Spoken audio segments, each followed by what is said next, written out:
This is the Spurscast with your host, Paul Garcia. And welcome back to another episode of the Spurscast. In today's episode, I'll be joined by Project Spurs writer Benjamin Bornstein to discuss draft prospects in March Madness. From there, I'll review the Spurs' last two games and some comments from Kyrie Irving on Victor Wembanyama's Defensive Player of the Year candidacy. Let's go ahead and jump right into this episode with Ben. Ben, how are you doing? I'm fantastic, sir. It is March. It is the best time of year. I know. I feel bad, man, that we're barely calling you up. And of course, right when March, like this is like when you're needed by everyone right now for your analysis, which is great because This is where I thrive. Yes, I know. This time in draft time, or like when I'm like, Ben, I need you here like as soon as possible. Before we jump into the March Madness talk, I just wanted to kind of, since I haven't had you on since December, just kind of give me your quick little assessment of how have the Spurs been in your perspective. What has kind of been the highlights for you? Kind of what you expected. What are your thoughts on how the Spurs have done this year? Everything that Victor Wembanyama does is a highlight for me. Him breathing is all I need. But the Spurs have been much better.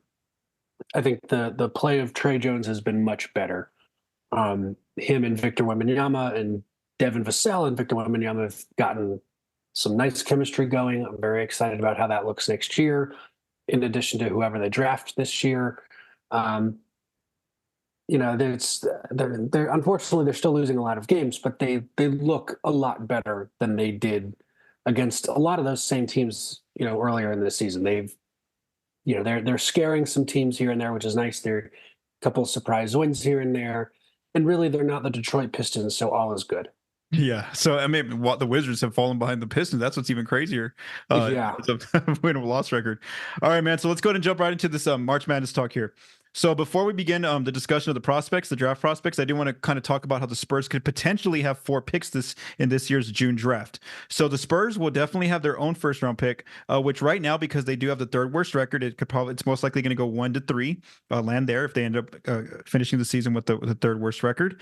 They also might have the Toronto pick, which if it holds and the Spurs get that pick, it could probably fall anywhere from like 7th through like 10th. There in the lottery. So again, they could have possibly 2 top 10 picks for the first round. Then they also might have 2 second round picks. So they're going to get their own second round pick as long as it falls 31 to 49, the Spurs' second round pick. Right now it's projected to go 33rd. So again, they would get that pick. And also they're going to get the Lakers' second round pick. And that one right now would project to fall about 43rd according to some of these different mocks right now. So again, the Spurs could potentially have 2 first round picks, 2 top 10 first round picks, and 2 second round picks kind of in the 30 to 40 range in this coming draft. Before we begin this March Madness talk, I also want to note one notable tweet that came around earlier. According to Spurs French reporter Theo Quintard, translated by friend Matthew Tynan of Corporate Knowledge, RC Buford is reportedly in France watching a game by draft prospect Zachary Rissacher. Apologize if I butchered that name there. He's actually mocked in a lot of the drafts to go first overall. And then also Quintard, the reporter from France, he reported also that a Spurs owner, Peter J. Holt, was actually in France earlier this year to see Rissacher in person as well. So that again, that's just kind of notable, even though Rissacher is not in, or Rissacher is not in the tournament. March Madness, of course, because he's playing overseas. It's just notable that he's one of those prospects out there. So again, keep that in mind as we begin this discussion. All right, Ben. So I've kind of sent you what I did was on Monday evening. I went through all the usual mocks that I use, so a lot of different outlets, Athletic, ESPN, different sites that I've used traditionally over the last 4 or 5 years. And I kind of put the first mock ranges kind of where mocks had certain players going to the Spurs. And then, of course, I did the mock average, and I'll give more details if I need to. But I've sent you the list of all the players that are playing in this opening round of March Madness.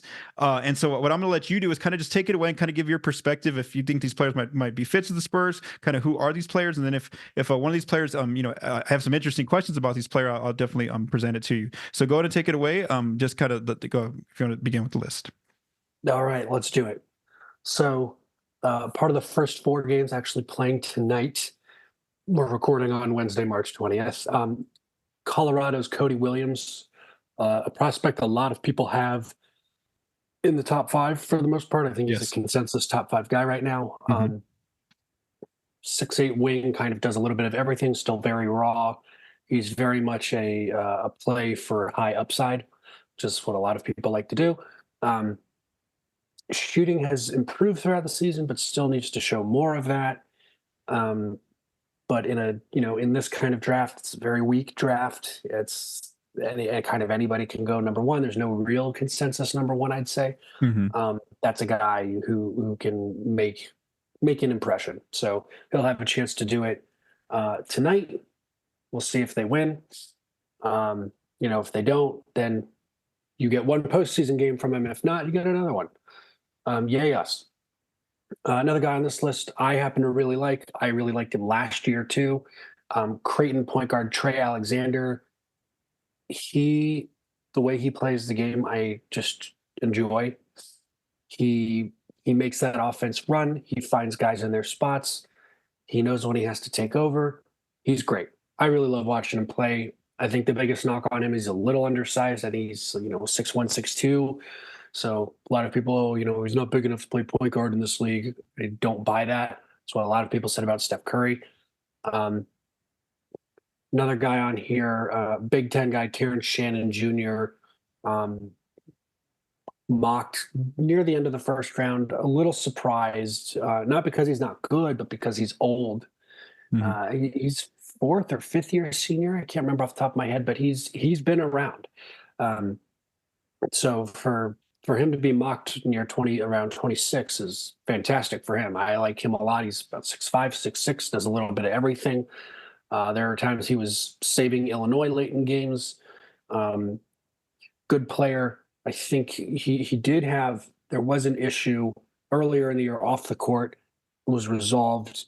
As long as teams are comfortable with checking in on that background, checking on those red flags, I think everything will be fine. A guy I've actually written about, Arizona's Pelle Larson, 6'5" shooting guard, nice player, just very solid. Doesn't do anything spectacularly, doesn't do anything horrifically. He's just very solid, very good. Plays solid defense, makes shots when you need him to. It's funny because a lot of people say, "Oh, it sounds like he's nothing to write home about," but those are the kind of guys who stick in the second round because they're older, they understand the game, they understand their role, they play within their role very well. He could very easily be one of those guys. A couple of these next guys, very intriguing. A few SEC guys. We're going to talk Reed Sheppard, Rob Dillingham, Dalton Knecht. I'm going to go with Knecht first. I don't even have words. He's incredible. He is so much fun to watch. He's a great shooter. He's pretty athletic, I'd say. He's had a couple highlight dunks on people, breakaway dunks, contested dunks. He's done everything. He's a really good shooter. Again, there are times when he is the Tennessee offense. Tennessee, very much a defensive team. They have nights where they can't hit the broadside of a barn, with the exception of Knecht. He's the only guy who's consistently a good shooter for this team. So that's part of what makes him fun to watch. I think he's had multiple 40 burgers this year, which is phenomenal. And he always seems to show up in the bigger games, so it's awesome. Two Kentucky guys, Rob Dillingham, Reed Sheppard, both of them guards. Reed Sheppard, 6'4", not super explosive, not super athletic. He's very, it's kind of middle of the road in that regard. He's just a smart player. When he's the point guard, when he's playing point guard for Kentucky, that offense just runs better. Everybody is in the places they're supposed to be. Everybody is, for the most part, people are getting easy buckets when he's passing, when he's moving the ball, when he's driving when he needs to. Not afraid of the big moment. Had a game winner this year. Just threw up this floater. It was awesome. Just Kentucky out of timeouts. They come up the floor. I think everybody on that team knew, okay, we need to get Reed Sheppard the ball, and everybody kind of cleared out, and he just went, and he makes this floater and wins the game. It was awesome. Rob Dillingham, the more explosive point guard for Kentucky, also a good passer. A little bit of a better rebounder probably, but he's explosive. He's super athletic. I'd say he's probably not as polished a player as Reed Sheppard, but his ceiling is a little higher because of his athleticism. And Reed Sheppard's a freshman, by the way, but he plays like a 4-year guy, which is that I enjoy that personally. We got to get to the elephant on the court, Zach Edey. He is unmissable. 7'4", playing for Purdue. I love that he's mocked in the first round. I just love his game. He can do anything in the post. He can go over either shoulder. He's immovable, certainly in the college game. You have to think at 7'4" and almost 300 pounds, he's probably pretty immovable at the NBA level. He's not a guy who's as quick as a Joel Embiid. He's not as agile as a Victor Wembanyama, but there are roles for guys who are big, can defend the rim, and are decent help defenders. His big issue probably is that he's always going to be a drop defender on screens, which people have pointed out, but he has worked on shooting a little bit. It's gotten a little better. It's a little bit of mid-range, not a whole lot. But I'd be remiss if I didn't mention half of UConn's team. There's a reason they're picked to repeat as national champs. They have really solid players. I mean, they're second-round guys, potentially, in Tristen Newton and Cam Spencer. Very similar to Pelle Larson in that they know their role. They play incredibly well. They play within themselves. They don't try and force stuff. They don't do crazy stuff. It's awesome. Stephon Castle, freshman, potential top 10 pick, was sidelined by injury earlier in the year. Has really picked up his game. He's a good passer, pretty decent shooter. Just moves, just as quick. Good defender as well. And then you have Donovan Clingan, 7'2", 265, 270, somewhere in there. Another immovable guy. He's gotten a lot better. He was one of the most efficient players in college basketball last season, and that was kind of in limited minutes because he was playing behind Adama Sanogo, which is crazy to think about because Sanogo was a second-round pick last year, and is arguably not as good as Clingan, but he was a senior. He knew Coach Hurley's system. He knew UConn, so he got a lot of the minutes. Donovan Clingan was averaging maybe 15 minutes last year. Of course, he's the starter this year, averaging way more minutes, still pretty efficient. Guy who plays with his back to the basket pretty well. Not really a shooter either. But a big man who is more of a shooter, Duke's Kyle Filipowski. A lot of people like him. He's pretty versatile because he's shown that he can play in the post. He can back to the basket. He's got a couple moves here and there. He's also a shooter. He's a willing shooter. He probably has to improve his percentages a bit, but Duke is probably going to go about as far as Filipowski will take them in this tournament. They have other good players. Jared McCain is a guy who's probably going to go to the draft this year. He's a freshman. He's been a very good point guard. They have a couple other guys who could potentially go to the draft, maybe not this year, but maybe next year. So, they're going to go as far as Filipowski takes them, and he's going to have some good shooting nights and protect the rim a bit more than usual for them to do that. They do not have an easy task in front of them. They were not gifted a nice, easy, breezy bracket this year. Okay. So just some quick questions just based off what you said there. One was what you mentioned about the second round picks. Why those picks may be important, whether the Spurs get their own or also that Lakers second round pick. Because let's just say that the Spurs do make some sort of splashy move this coming off season, whether they sign someone or they trade for someone, and they don't have a lot of cap room left. Well, then now the NBA did implement in the new CBA those new second round pick contracts. So again, those could end up being pretty key. So again, normally we don't really pay too much attention to the second round picks, but like you mentioned, there's some players that really interested you there in that second round pick range, and so those players could be pretty interesting here. Would you say for the most part, a lot of these guys are probably going to most likely be role players, right? They're not really any kind of like stars that you kind of see out there. Where like some of these guys, like, are they starters in the NBA? Are they coming off the bench, kind of take a few years to figure it out? What do you think? This is a cop-out answer, but it's really going to depend on which team grabs them. Okay. I think in the right situation, a guy like Reed Sheppard, he may not start, but he'll get good minutes off the bench and he'll make an impact immediately. A guy like Dalton Knecht, on a team that needs shooting, on a team that needs someone who can create his own shot, like, he will get minutes right away. I could see a guy like Terrence Shannon Jr., Trey Alexander, their backups, maybe they'll get 10, 15 minutes here and there.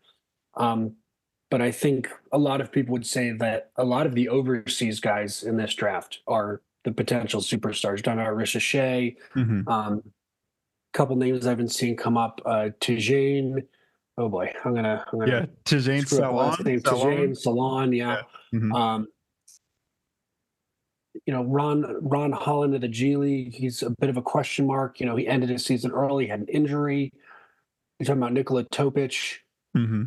That's a guy that a lot of Spurs Twitter would love to see the Spurs draft. 6'6" point guard. He's a big point guard. He's got to figure out his shot, but pretty good. He's big for a guard. He sees over the defense. He reads the defense really well. Talking about Alexander Sarr, 7'1" pogo stick, super athletic.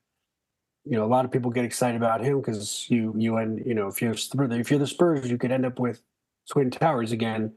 Mm-hmm. And that excites a lot of people because those were good times. Yeah. Let's lot make of it wins. happen again. A lot of 50+ win seasons and top 10 teams all the time. So definitely those players, a lot of those players are mocked ahead of some of these other guys in college. One of my other questions I had for you, this player's not mentioned here on the list that I sent you because his team's not in March Madness, but what happened to Isaiah Collier? Because when Colin Reed and I talked to you back in December, he was like he was projected to be number 1 at the time, and now as I did his mocks, he's actually projected about 15th right now, so he's fallen a bit. Can you just or he's got 14th right now, it's his mock. Kind of what's happened with him this season in USC? He had an injury. Oh, he had an injury. Okay. Yeah, he got knocked out for the rest of the season. Oh no, that's probably why. Yeah, that's part of it. And frankly, USC has been just terrible this year. I mean, seriously, they've been. This was a team everybody had in the top 3 of the Pac-12, and they've been horrific. With Bronny James missed the first few weeks with that heart issue. Yeah. And Collier's injury is a hand injury, which is not ideal. Mm-hmm. But it's mostly the injury. I mean, I think he's only going to be out 4 to 6 weeks, but that happened a while ago, so it was really until the end of his season. And I'm sure he'll be back by the time the combine comes around. He may play in some of those pro-ams they have over the summer, but I think if he comes back, he goes to the combine, he tests well, he shows that his hand is fine. I think I think he could vault back into the top 10 because everybody really liked his size at 6'3". He's a strong 6'3". He's very linebackery, if you will. Mm-hmm. So he's built very solid. He knows how to use that size to get into the lane, finish at the rim. So I think it's going to be a matter of testing well and showing that he didn't put on any weight. He didn't get out of shape too badly, and they're going to have opportunities. Teams are going to have opportunities to see him in private workouts too. So okay, yeah, that makes sense. Okay, just I guess this is kind of more just an open-ended question here. Is there like an ideal player that kind of fits with Wemby? Because we know that like Wemby's and Vassell might be like the 2 players that are there for like the long term in terms of kind of just how the team's building out the roster. Is there a player there in this list that kind of fits with that with Wemby and Vassell going forward, whether it's off the bench of this player or maybe carve out a role for himself in the starting lineup in the next few years? Is there anyone that kind of sticks out who you think would be a good complement to those 2 players? Or is that? I mean, I think it depends on what the Spurs are trying to do. Let's say well, no, because in this scenario they might need to trade that. I'll give you a few different scenarios. Let's say they get like a star point guard. Mm-hmm. If they get a star point guard in the offseason, they go out and they get a guy they really like. I don't know. They make some crazy trade for Tyrese Maxey. Highly hypothetical. Don't come at me. I'm just throwing names out here. They go out and they get a point guard they really like, all-star caliber point guard, Trey Young. And pair him with Wembanyama, amazing. What you need then, if you're the Spurs, you need a shooter. You need a floor spacer, potentially a guy who can create shots for himself. That might be a Dalton Knecht. Or if you want to say, all right, cool, we have this offense, we have Vassell, we have Trey Young, or whoever the point guard is, and we have Wembanyama, and we have a bunch of role players that know their role, and they'll play within their role. Let's go out and get a guy who's maybe an athletic slasher, finishes at the rim, or maybe we go and get another big man who can help Wembanyama protect the rim, because Wembanyama will step out and guard on the perimeter more often than a lot of other fives.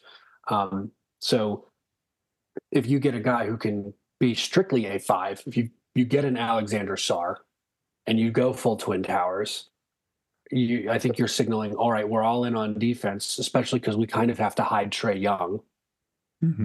potentially Trey Young, or whoever the other point guard is. We may have to hide them, or we may have to hide whoever's playing at the 3, whoever that is to start the season. So let's go out and let's get defense. We'll figure out the offense later, because we have the star point guard now.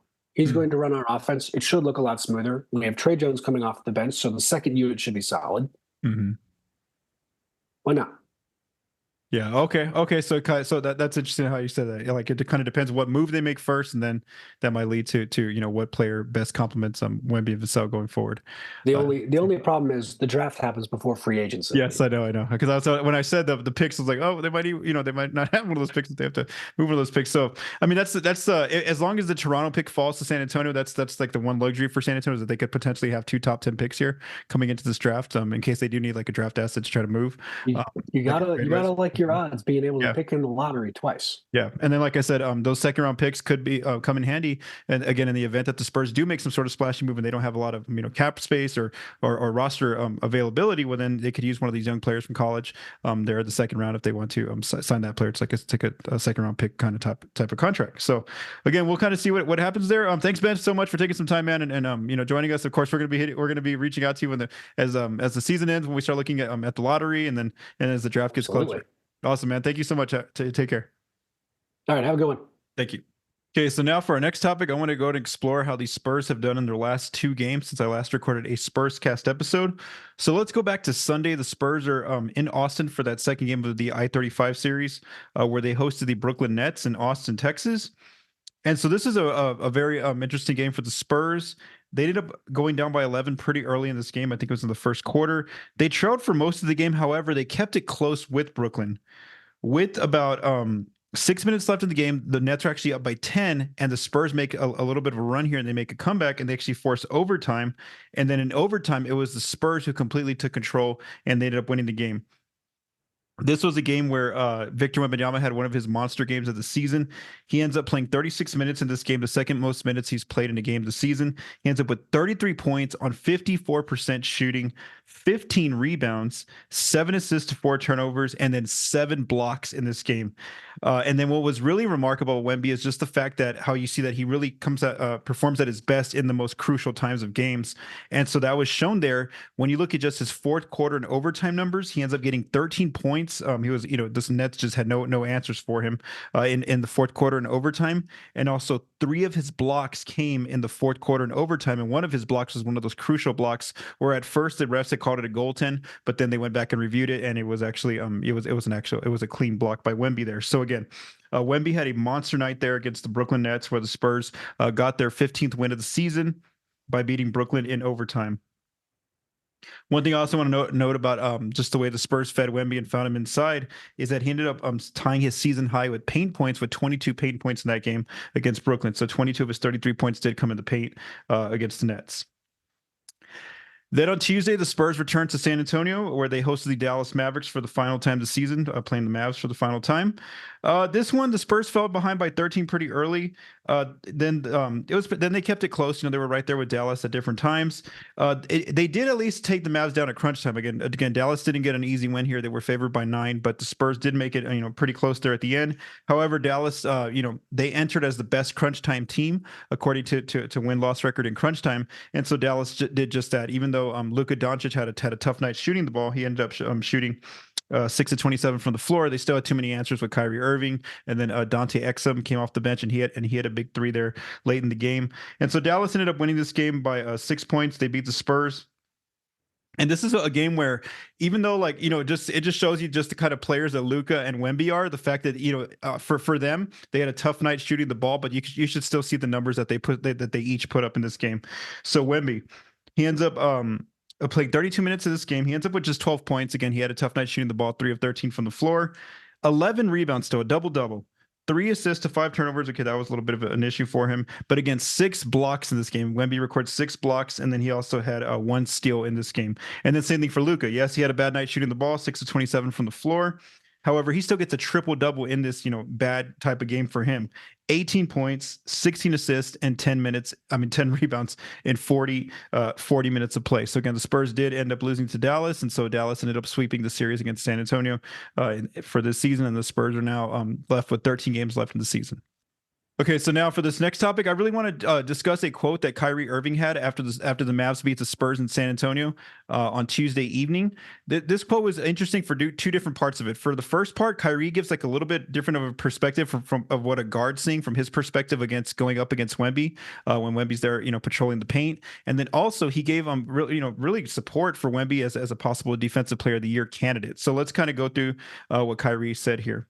He said, "You got to be aware of him late challenging, and he has the timing of a guard." So that's something new to me that stuck out, was the fact that Kyrie says that Wemby has really good timing, especially the timing of a guard. I don't know if it's just he's played against guards, but I'm just saying, I think he's got a lot of reps of playing against good guards and guarding them one-on-one.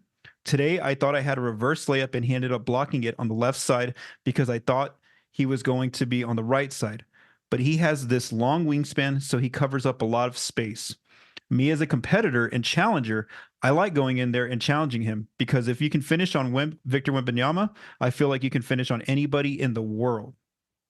He's going to block some, and he's going to make you change it, but it's only going to make you better as a basketball player. And that's what I want. And I think everybody should relish in that, but also be smart in challenging him, because he does bait you a lot. So again, that was just an interesting perspective. Something I hadn't heard yet from another NBA player is Kyrie's, analysis of Wemby, especially at the guard position, just saying how he has that timing of a guard, and just the fact that Wemby's, it's really you have to be really crafty to get around Wemby and try to not let him block your shot or alter your shot. And so that's where Kyrie's saying is that it's making him a better basketball player for that to happen.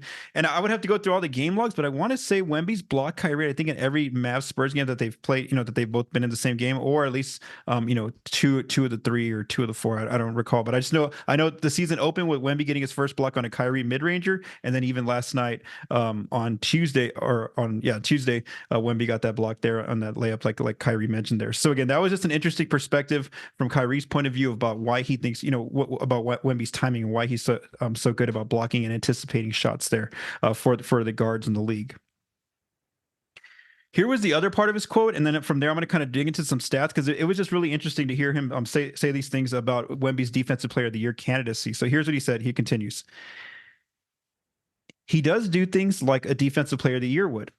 He's showing signs that he's exceeded all the Defensive Player of the Year stats of the previous guys that have won it. You guys see it. I don't know who they're going to pick, but I mean, he has all the tools to be named Defensive Player of the Year. He's for sure a candidate. I don't know how he wouldn't be, unless the game's played in minutes. But every Defensive Player of the Year that's won the past few years, he's almost head and shoulders, and we still have 15 or some odd games left. I give him credit for being such a young player, but learning on the fly and doing everything he can to get his team wins. Team wins, yes. So again, that was Kyrie there, saying that, from his perspective, just on on what Wemby's already done in his first rookie season, even though it's not even finished yet, he thinks that Wemby's definitely a Defensive Player of the Year candidate, and right there of possible candidate to win the award. So what I did here was I was listening to Kyrie's, reading these quotes from Kyrie, and I kind of want to do just a little bit of research and kind of just see, when he says like Wemby's like far and ahead compared to former winners of the Defensive Player of the Year award. I just kind of wanted to see that. I want to see what is his like real candidacy, and I'm just using base stats here, so I'm not going like into deflections or opponent shooting at the rim, because I've kind of done that in previous Spurs episodes. We know it's really good numbers for Wemby, but I just wanted to see base stats wise, where does he rank compared to the last 5 Defensive Player of the Year winners? And there's one thing that kind of sticks out for Wemby, unfortunately, that's not really his fault. It's more so the team that he's on and the way they're performing that might hurt his candidacy. But Kyrie really did have a point when I actually look into some of these numbers.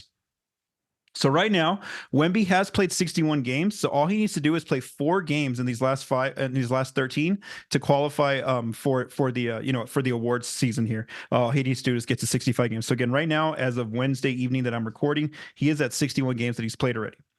His numbers right now, and I'm only going to talk about defensive numbers. Again, very base stats here. 10.4 rebounds, 1.3 steals, 3.5 blocks, leading the league right now, and 2.2 personal fouls. Very low for a big man who's getting a lot of players are trying to attack him and try to score on him. The part that's going to hurt his candidacy most likely is just his team's ranking defensively. Right now, the Spurs are ranked 23rd defensively, and I'll tell you why that's important a little bit when we go through some of these other players that have won the award before. So let's talk about rebounds. I'm just talking about players from the last 5 years that have won the award. So Jaren Jackson Jr. won in 2023 last season. Marcus Smart won in 2022. Rudy Gobert won in 2021. Giannis won in 2020, and then Gobert won also in 2019. Okay, so these are the 5 players that I'm kind of just comparing Wemby stats with and their stats. So regarding rebounds, again, Wemby's at 10.4 right now. He's already ahead of Jaren Jackson last year, ahead of Marcus Smart. Of course, we know Smart doesn't grab a lot of rebounds as a guard. He didn't have as many as Gobert and Giannis in those other 3 seasons. That they were like around 13 rebounds each. But again, just barely off those numbers. So again, he's getting that over 10 rebounds. 1.3 steals. He's ahead of Jaren Jackson Jr., who only had a steal, Gobert, Giannis, and Gobert again. The only player that was barely ahead of him was Marcus Smart, but barely, at 1.7 steals, which you expect Smart to have more opportunity to get steals, considering that he is a guard. Again, just the fact that Wemby's get right there ahead of all those other traditional big men, that just shows you right there that his numbers are above. And again, if I even dig into the numbers and look at deflections, I'm sure Wemby's beating all these guys in those kind of numbers as well. So again, steals wise, only one player was ahead of him in these last 5, and that was Smart, and because he is a guard.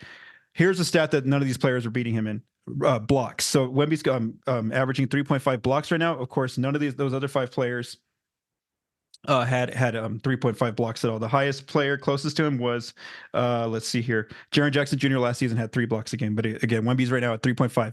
And then here's another telling stat: personal fouls. Wemby's only at 2.2 personal fouls per game right now. None of these players that have won the Defensive Player of the Year have had that few fouls. Again, the closest to Wemby right now is Marcus Smart at 2.3 fouls in his Defensive Player of the Year season, and Rudy Gobert in his 2021 season. So again, personal fouls, blocks, Wemby, these last 5 winners aren't even at Wemby's numbers right now. And then again, you have to really pick and point and find others who are in the steals and the rebounds category. So the reason why I do say the defensive, the team's defensive rating is probably going to end up hurting Wemby's case is because I did just some quick research where I went from using the NBA's defensive rating site basically, or the stats on those sites.